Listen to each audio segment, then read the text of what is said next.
Itu warung atau rumah yang ada di tengah-tengah yang tadi kata Bapak itu dirayu untuk dia mau jual. Kalau dia tidak mau jual itu, kita tidak punya lahan untuk bangun ABF, pabrik es baru, ABF 2 baru, dan cold storage baru. Hadir di sini Bapak Kadis PU. Hadir di sini Kadis PU. Sudah lihat itu jalan jelek sekali, tolong diaspal. Ya. Sore. Ya, di mana? Jalurnya bagaimana ini?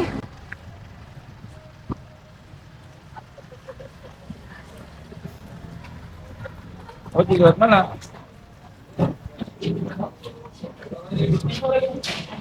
Tahu.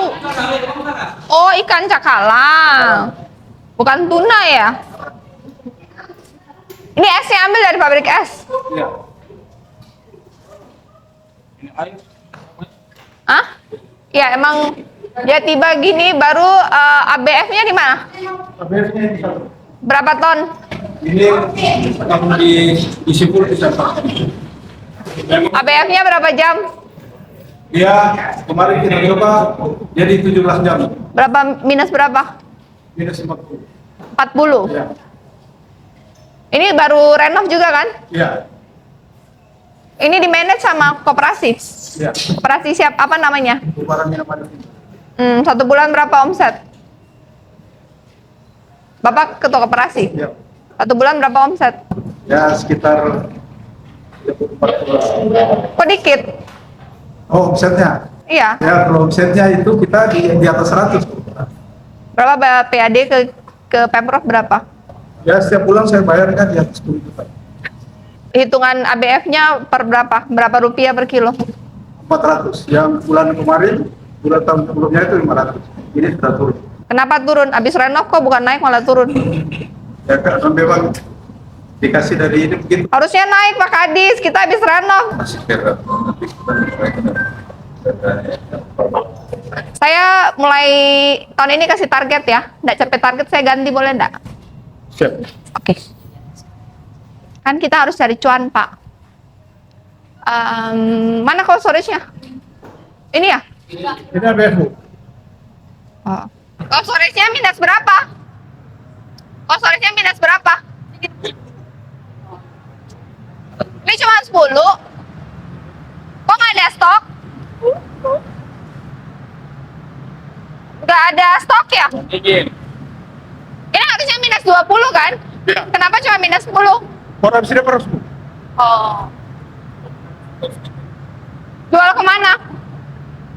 Ada yang kita kayak Hah? IWIP. Oh, jual ke IWIP. Harga berapa jual ke IWIP? 2.400. 1 bulan bisa berapa ton? Mereka minta sekarang berapa? Yang Kontraknya per tahun atau per bulan? Per bulan. Berapa sekarang kontraknya? Maaf, bukan per bulan, per 2 minggu. Berapa? 20 ton 20 ton per 2 minggu. per 2 minggu. Bisa penuhi? Ya kadang bisa kadang. Ini sudah mulai habis renov sejak bulan apa? Desember. Berarti baru Januari. Iya. Januari sampai hari ini berapa ton? 7 ton. Dari Januari tanggal 1 sampai sekarang ini. Iya, karena kondisi musim. Oh, Cuaca, baru 7 Iya, ton. ini karena juga kita dari luar ini. Berarti tahun lalu 2025 enggak kerja ya? Sampai bulan Juni. Iya. Sampai Juni. Januari sampai Juninya berapa? Januari sampai Juni itu 21, 22, 45. 45 apa? 45 ton. Januari sampai Juni. Januari, kalau kita sampai Kan kemarin pakai Januari sampai Iya. Juni. Kan habis itu stop karena kita renov. Iya. Januari sampai Juni itu kemarin Bapak berapa produksinya? Itu 57, Bu. Hanya 57. 57 ton. Kok sedikit? Ya karena kita waktu itu, Bu, mesinnya. Rusak. Kita ABF-nya cuma 1. ABF yang lalu berapa ton? Dia 2,5 ton. Terus mesinnya rusak-rusak. Oke.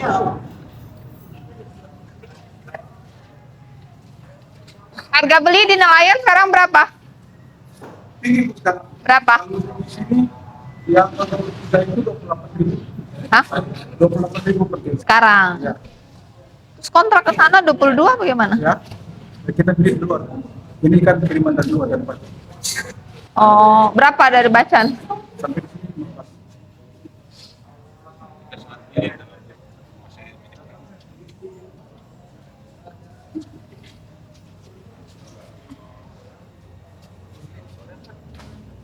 Ada curhatan apa? Anggota koperasi atau digaji? Hah? Digaji? Karyawan koperasi. Digaji? Bulanan? Harian? Kalau ada ikan aja, harian berapa? Dari 1 bulan dapat rata-rata berapa? Berapa sampai berapa? Hampir 400. Jadi 1 bulan rata-rata 1 jutaan. Ya kalau itu pun kalau masuk banyak. Sekitaran 7 atau 8 kilo. Pernah hitung 1 tahun dapat berapa? Belum pernah hitung. Soalnya kan baru mulai produksi. Soalnya kita langsung habis pakai itu. Kementerian. Provinsi. Limpahan dari kota. Ini statusnya katanya belum beres. Udah clear tapi sertifikatnya? Sertifikatnya gimana? Sertifikatnya belum. Iya, itu namanya belum clear.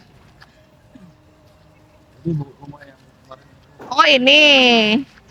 yang berada di Kalau itu bangunan sekolah ya? kantor. Kantor siapa? Kantor Pemprov. ya, Pemprov. ya dulu punya kota sudah diserahkan ke Ini yang kecil ini apa? posko.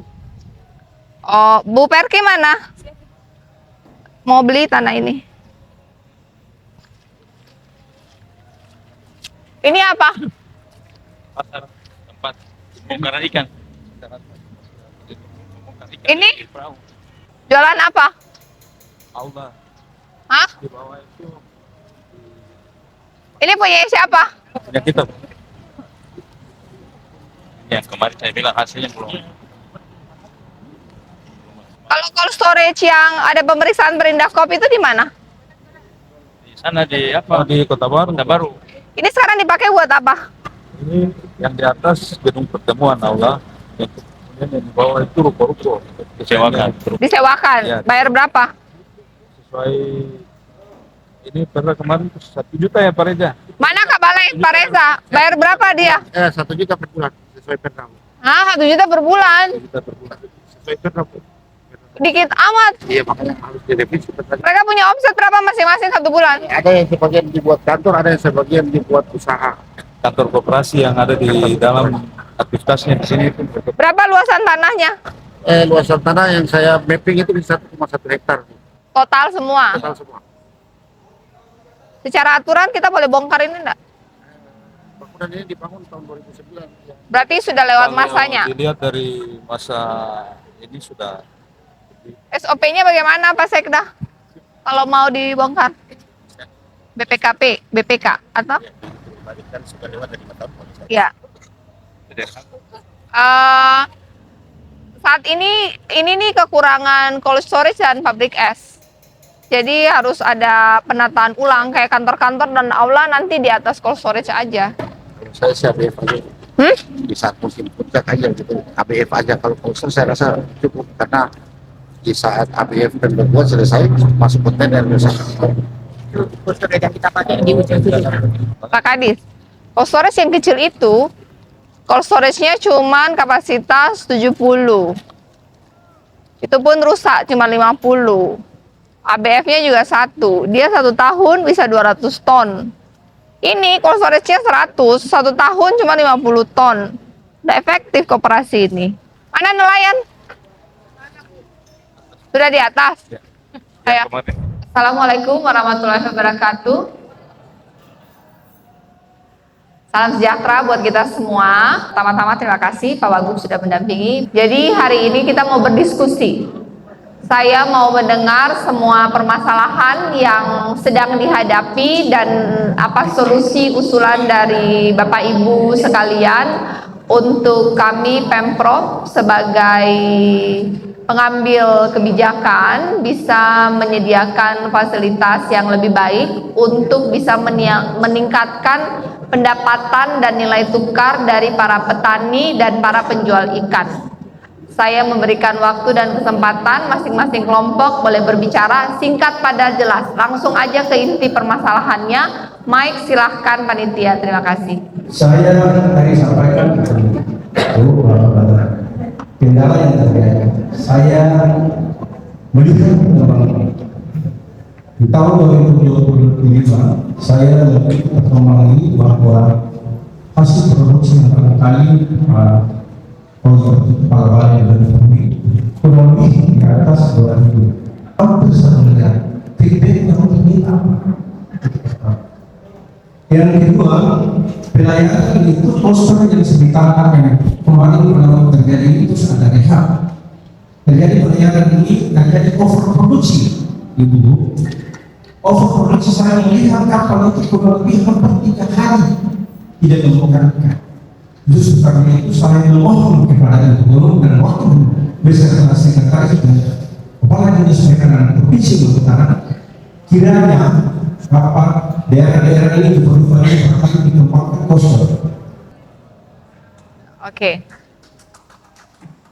Terima kasih Pak Sek catat ya. Jelasin ya, pekerjaannya apa? Nelayan, punya kapal berapa GT gitu ya. Langsung aja, nggak usah yang terhormat lagi. Langsung aja intinya. Begini, kami adalah persoalan banyak sekali. Bukan berarti bahwa ini nelayan bicara nelayan sendiri bicara banyak sarana, mereka sangat meninjau, banyak persoalan rombong. Kan rombong ini kan kita kan tetap bayar fee, kan? Izinnya dari provinsi kalau sebenarnya kita sendiri, maka otomatis oke lah kita tahu mereka juga berusaha, kita juga berusaha. Tetapi minimal standar harganya fee-nya ini kan terlalu tinggi dalam prosesnya 10%. Potoknya tinggal 5%, kan bisa saling apa namanya? Siapa yang kasih fee ini? Ya, ketentuannya rompongnya itu sendiri kan mereka punya rompong. Rompon ini siapa yang punya? Pemprov. Perusahaan yang lain bukan Pemprov. Oh, swasta. Ya, pada saat itu tuh Pemprov udah pikat, tapi kan tidak ada pengawasan dalam arti tidak ada orang yang jaga rompong atau rompong tidak putus. Sampai sekarang tidak ada rompongnya Pemprov. Yang sekarang perusahaan kecil atau perusahaan besarnya. Yang dari atas 12 miliar itu adalah perusahaan besar dari 12 miliar adalah perusahaan yang ada di hutan. Itu yang jadi persoalan pertama. Yang kedua. Bentar, fee-nya itu berapa persen? 10%. 10% dari kalau dia 1 ton, maka otomatis 1 Oh, juta yang harus kita bayar. banyak amat. Ya, Oh. itu ada persoalan itu. Bikin regulasi, cek daerah lain bagaimana. Oke, lanjut. Kedua, yang dengan persoalan apa namanya DBM tadi yang disampaikan tadi. Kalau seandainya kapal yang 37 GT, saya juga bertanya dulu, yang kapal yang 37 GT ini kan tidak dapat BPM subsidi. Yang jadi persoalan sekarang, kita kan bayar BNPB, bayar ke negara, kan kita bayar ke negara, nggak ada yang bayar ke negara, kita bayar ke negara.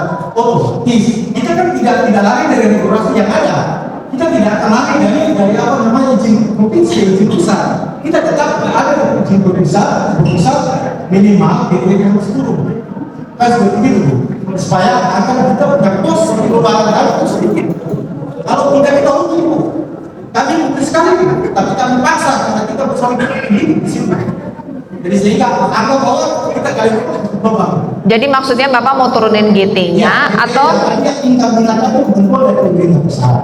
Dia punya standar, dia punya kapal yang 30 GT tidak sesuai dengan standar. Kalau kita enggak, tidak sesuai karena kita standarkan kapal itu di antara kapal 30 GT kapal yang paling terkecil. Entah persoalannya seperti apa, kita nggak tahu. Tetapi minimal dengan adanya kita yang jangan besar ini, kita juga merasa tertekan kalau Bapak tidak bisa dapat BBM subsidi. Iya, Berarti GT-nya Bapak harus diturunkan. iya, tapi minimal kita tidak lari dari regulasinya mereka. Kita tidak akan bayar BNPB tadi. Iya, walaupun beli BBM subsidi pun tetap bayar pajak BBM. Iya. Hanya sekarang kapal Bapak kalau speknya di atas 30 ton, bahkan 30 ton pun sudah tidak boleh ya. Harus 29 ton yang boleh memakai BBM subsidi. Aturan dari pemerintah pusatnya begitu. Sampai 30 atau di bawah 30? Oh, sampai 30, ya. Dan kita mau tuh hanya 30 aja standarnya. Iya, berarti yang 37 tonnya harus direvisi. Ya. Gitu ya. Ya, bukan kami nelayan itu harus itu kami tidak nyampe itu kementerian. Ya. Kami mohon kepada ibu kemudian kami nelayan dan nelayan orang lain yang menjadi kapal yang terjadi di tempat itu. Oke. Itu saja yang saya Ya. sampaikan. Terima kasih.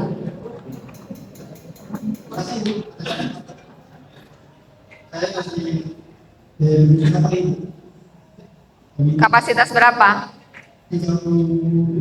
Berapa kapal? Oh, ini yang punya semua bantuan ya? Kalau gitu bikin perencanaan untuk pengukuran kembali, revisi kembali, renovasi kembali, supaya ada di bawah. Tapi biayanya harus dipikirkan juga, biayanya bagaimana dan berapa. Ya, diinventaris dulu berapa biayanya. Oke. Itu yang pertama yang bilang itu. Tapi sekarang ini banyak kapal yang belum pada ini karena akibat dari perubahan regulasi dari 05 ke 28 tentang OSS. Nah, masalahnya begitu.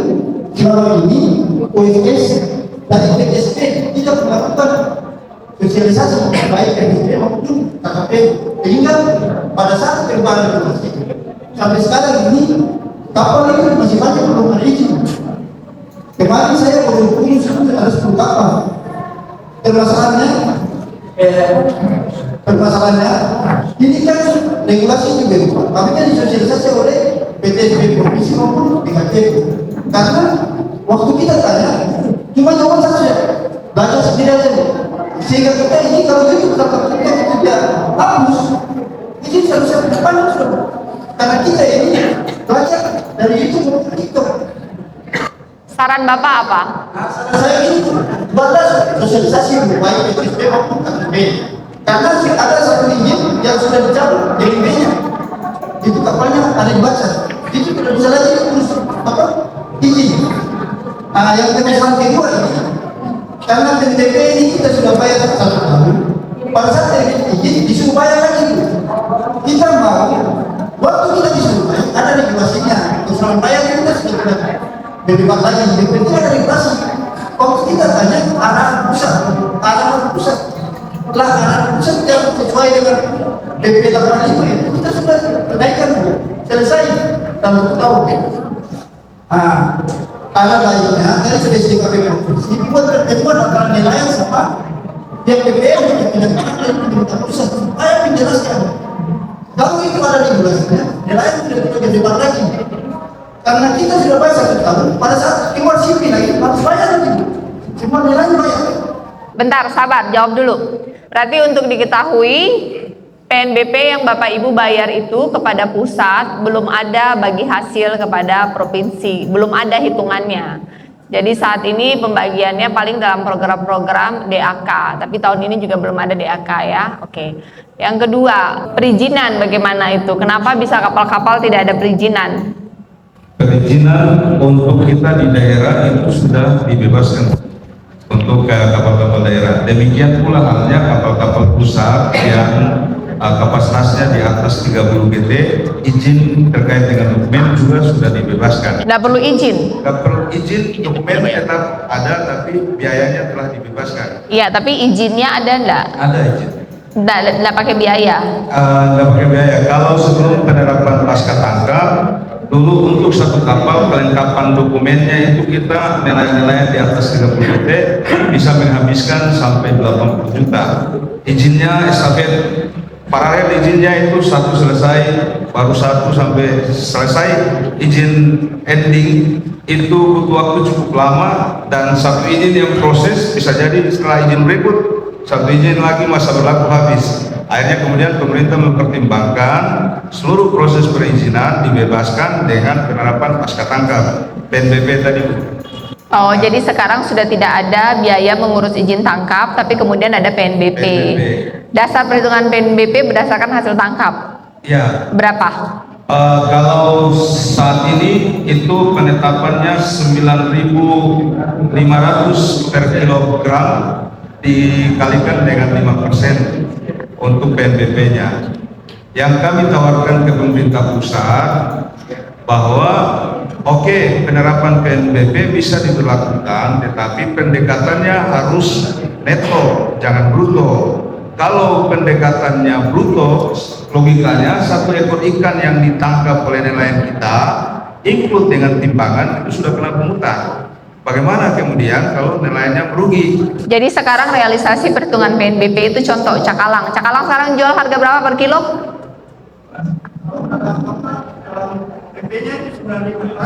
Anggaplah Cakalang tuh jual 20.000 ya, contoh ya. Cakalang jual 20.000, PNBP yang dibayarkan berapa? 9.500. Hampir 50%. 9.500 itu harga patokan. Harga patokan. Jadi misalnya ikan itu kalau harganya fluktuatif, Anggaplah ini di harga 20.000 ini. ya tetap harga patokan kita 9.500 Kali? kali 5%. Oh, jadi yang dibayar hanya 450 rupiah lah Ya, 450 per kilo. per kilogram. Ya oke lah, kan? PNBP itu semacam binatang jelata. Kenapa saya katakan demikian? Karena dia tidak memahami dulu. Yang mana saya kasih contoh, orang yang menjual kepala itu dengan 1 kilo ratusan ribu. Pungutan PNBP-nya kecil, 0,5%. Kita bukan perusahaan, kita masyarakat kecil. Bahkan kami menerima kapal bantuan dari negara lewat DKP provinsi. Kenapa regulasi itu hadir? Yang mana mengurangi kita pun bermasalah, bukan menambah beban. Saya kasih contoh, PNBP yang awalnya cuma 0,5%, yang mana izin kapalnya regulasinya belum PP 85 itu dari tahun 2014 sampai tahun 2022 atau 2021 kapal 30 GP itu bayar 35 juta sekian, yang mana PP 85 lahir dari pusat sampai daerah, kasih manis sebelah, kasih bukti yang sebelah. Oke, apa saya katakan demikian? Bilang murah Pak, kalau Bapak terlalu lalu terhadap penarikan. Padahal orang yang punya pemahaman sudah kalkulasi memang. Kalau 5% kali 1 ton 400.000 sekian. Kalau kali banyak, suatu tempat banyak. Saya kasih contoh, 35 juta. Bahkan kapal kami sekarang ini dari tahun 2023 sampai sekarang ada yang 60 juta, ada yang 100 juta lebih. Kalau bikin perbandingan ada 2 kali lipat, ada 3 kali lipat. Berarti lebih mahal. Bukan PP 85 datang ini dia membantu kita untuk mengurangi kita punya bayar sipil. Tapi tidak ibu, dia tidak sama. Terus yang berikut, kalau boleh menyangkut BBM tadi, PPH Migas, kalau ada regulasi kayak begitu, jangan kasih hadir, minta maaf ya, ada HNS di sini, jangan mereka yang mewakili. Panggillah kita, supaya mereka tahu, kita rasa, kita tahu, kita sampaikan. Apa itu HNS? Tidak ada di sini. Apa? Himpunan nelayan seluruh Indonesia Maluku Utara. Hah? Himpunan nelayan seluruh Indonesia. Oh. Organisasi. Jadi kalau boleh, panggillah kita, walaupun satu kota, satu kabupaten, satu mewakili kita. Jangan regulasi lain kayak begitu jadinya. Yang mana saya contoh tadi sudah disampaikan, kapal di atas 30 GD tidak bisa menikmati BBM bersubsidi. Timbul pertanyaan, coba itu kayak gitu, kapal 29 GD pemiliknya siapa? PT, bukan perorangan. Mereka menikmati BBM bersubsidi, malah bangku kaki udah, sebentar kita ambil buat BBM santai. Kita di sini kasihan, sudah mahal, kucing-kucingan lagi. Demikian itu saudara. Lanjut. Bu, yang mau saya sampaikan ini terkait kita penyuluh perikanan ini secara administrasi kita memfasilitasi semua pelaku utama atau nelayan di kabupaten kota, semua kabupaten kota, provinsi Maluku Utara, semuanya itu ada penyuluh. Jadi saya mau saran, bukan saran sih, masukan buat ibu. Mungkin itu belum kita belum mengenal, belum berikan atau memperjelas pekerjaan kami. Jadi yang saya mau sampaikan bahwa kita mendampingi pelaku utama atau nelayan ini dalam segala aspek, yaitu salah satunya bantuan pemerintah, ada akses teknologi, ada bantuan akses informasi dan teknologi, terus pasar, terus perizinan, terus pendampingan kelompok yang berhubungan dengan nelayan. Terus yang saya untuk memasukkan buat ibu, mungkin ke depannya Bu, selama ini kan untuk bantuan sudah dari Desember sampai Januari ini, bantuan dari pemerintah kota khususnya Provinsi Maluku Utara menyerahkan bantuan kalau bisa karena setiap kecamatan atau kelurahan itu ada penyuluh yang benar-benar kita setingkatnya dari jamur. Jadi kita maunya supaya kepala dinas. Oke, intinya koordinasi kan? Iya. Apalagi? Koordinasi. Selain koordinasi apa lagi? Ini Bu, permasalahan yang dikatakan bahwa jangan hanya kami atau di atas 30 detik, tapi di bawah. Intinya koordinasi semua. Iya. Oke. Terus salah satunya juga sarana-sarana pengolahan itu pemasaran Bu, ibu-ibu yang berjual di pasar itu rata-rata dia punya kubus dan toko itu kurang Bu. Terus kalau bisa jangan hanya armada, tapi mesti juga Bu atau TPS juga bisa mendukung untuk penangkapan mereka Bu. Ibu penyuluh dari pusat ya? Iya. Oke, jadi pertama begini. Pertama, pelabuhan ini tidak bisa dikatakan industri dan hilirisasi karena bentuknya sangat berantakan dan tidak profesional. Jadi sekarang kita mau benerin supaya bentuknya bagus. Hadir di sini Bapak Kadis PU. Hadir di sini Kadis PU. Sudah lihat itu jalan jelek sekali, tolong diaspal. Ya. Yang kedua, Pak Resa bikin master plan-nya, bahas dengan teknis Kementerian KKP, mereka punya, atau dengan PPN ya, mereka punya tenaga ahli enggak untuk membangun master plan ini dibikin lebih bagus ya. Saya sudah diskusi dengan para pengelola cold storage dan pabrik es. Tapi ini diskusi kembali lagi, Pak Kadis, Pak Sekretaris, dan Pak Resa duduk bersama dengan koperasi dan nelayan. Info yang saya dapat per hari ini adalah kita cuma punya satu pabrik es 10 ton, dan itu kurang. Butuh 20 ton, dan itu kurang. Kita butuh satu lagi pabrik es dengan kapasitas 20 ton lagi. Dan itu bisa saya bangun. Tapi pastikan hanya itu saja yang kita kurang atau kita butuh lagi, biar final. Kemudian yang kedua, kita punya dari Pemprov itu, kita punya 2 fasilitas cold storage dan ABF. Yang kita baru renovasi itu sudah ada 2 ABF masing-masing 4 ton. Dan cold storage 100 ton. Hanya saja koperasi yang mengelolanya itu tidak maksimal di masa lalu.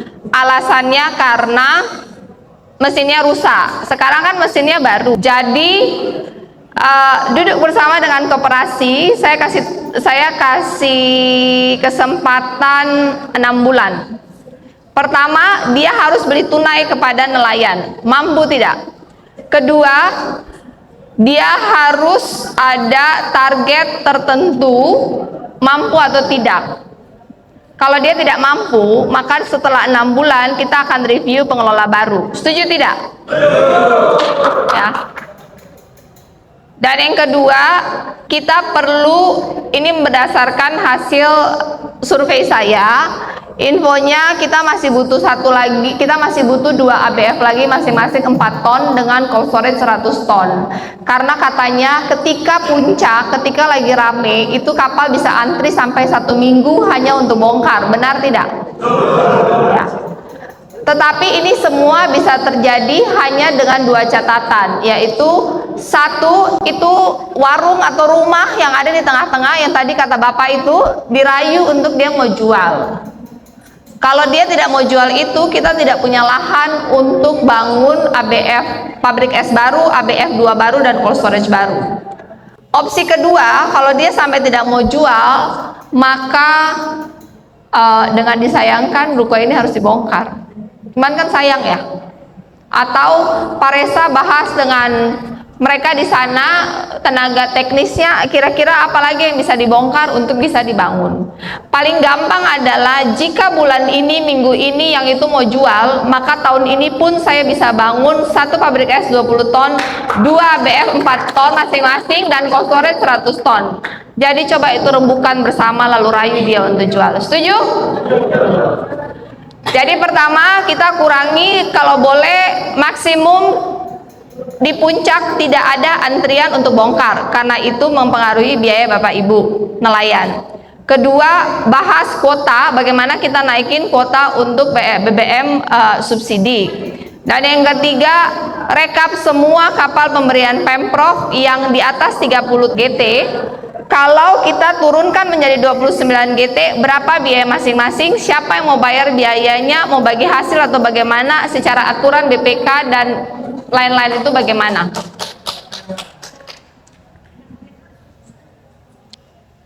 Dan kemudian semua masukan yang berhubungan dengan PNBP dirumuskan, meeting dengan perwakilan KKP yang ada di sini, dan nanti saya akan komunikasi dengan Pak Menteri, putuskan waktu duduk di sini dengan PTSP, perwakilan KKP dan dari perikanan untuk membantu semua izin-izin kapal, dan dilakukan rutin antara mau 3 bulan sekali atau 6 bulan sekali, terserah.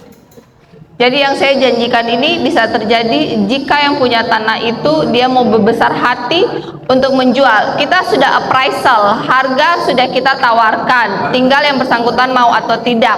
Kompensasinya jika pindah, saya akan bantu bangunkan kembali di tanah yang baru mereka. Ya, oke. Ibu, ini diwakilkan gimana saja. Nelayan ini kalau berbicara, jadi itu bilang kalau nelayan pulang aja paling 500 ribu, 500 kilo. Kalau boleh ibu itu untuk saya gratis. Apa? Nggak usah kenapa. Karena 500 kilo itu jelas sudah. Tapi mungkin tetap saya penjagaan. Dan kalau boleh kita kan menjelaskan kita kan menjelaskan nelayan. Gimana 500 ribu kan jelas rugi. Mana kok nelayan mana banyak terus pemerintah. Gimana kalau nelayan itu sejarah kenapa? Karena itu nelayan kan tahu nyawa bertani untuk hidup. Tapi kadang banyak sampai banyak itu nelayan sejarah dikasih semua ini banyak semua. Karena nelayan itu jangan mati. Lalu padahal ini banyak semua. Kalau ibu boleh usahakan saya di dalam 400 dulu, terus saya itu 5% itu banyak orang nelayan karena itu Setuju, saya sangat setuju dengan logika Ibu bahwa tugas dari pemerintah adalah mensejahterakan nelayan. Gini, Pak Resa dan sekretaris, kumpul semua nelayan ini yang ada di Dupa-Dupa. Lihat dong punya catatan laporan keuangan. 1 tahun itu 3 tahun terakhir lah. 3 tahun terakhir omsetnya itu berapa? Berapa ton? Berapa rupiah, buang BBM berapa, buang umpan berapa, buang es berapa, buang PNBP berapa, dorang bisa bersih berapa. Dari hasil hitungan itu baru kita bisa diskusi dengan kementerian bahwa mau bilang sengsara rugi kan nggak bisa bilang, harus lihat angka ya. Minimal perwakilan dari berapa ada kapal di sini, kapal 30 GT ada berapa? Berapa? 48, ya minimal semua. Ya. Makasih Pak Haji. Serahkan itu ada dokumen itu. Oke.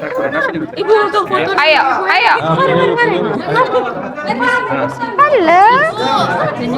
Kita punya ibu. Ayo cepat sudah. Oh iya Pak. Ayo.